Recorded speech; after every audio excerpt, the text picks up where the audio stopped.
तुला कोणी दुखावलंय? मग हे नक्की ऐक. हो, दुखतं. जेव्हा आपल्याच माणसांकडून शब्द लागतात, जेव्हा विश्वास ठेवलेल्या लोकांकडून अपेक्षा तुटतात, मनात एकच प्रश्न येतो. माझ्याबरोबरच असं का? पण एक गोष्ट लक्षात ठेव. दुखावणारे लोक कायमचे नसतात, पण त्यातून मिळणारा अनुभव कायमचा असतो.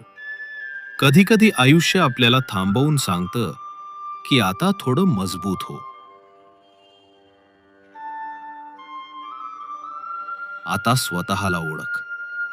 ज्यांनी तुला दुखावलं, त्यांच्यावर राग धरलास, तर दुखणं अजून वाढतं. पण त्यांना माफ केलंस, तर मन हलकं होतं. माफ करणं म्हणजे त्यांची चूक बरोबर ठरवणं नाही, तर स्वतःला त्या दुःखातून मुक्त करणं आहे. जास्त विचार करत बसू नकोस. जे झालं ते झालं. आता पुढे काय करायचं, हे ठरवणं तुझ्या हातात आहे.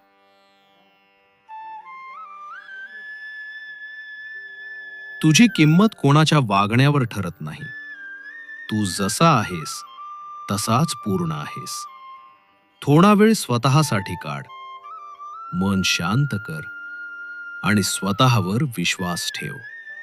हळूहळू सगळं ठीक होईल. जखमा भरतील आणि तू पुन्हा हसशील. लक्षात ठेव, तुला दुखावणारे नाही, तर त्यातून उभं राहणारा तू मोठा आहेस.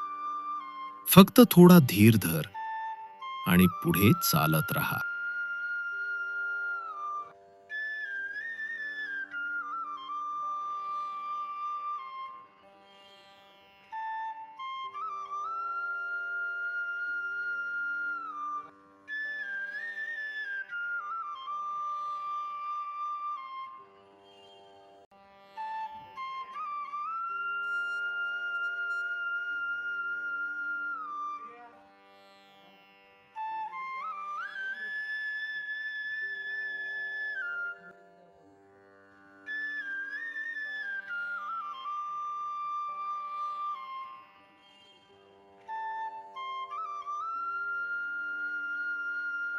हा संदेश मनापर्यंत पोहोचला असेल तर चॅनल सबस्क्राईब करायला विसरू नका.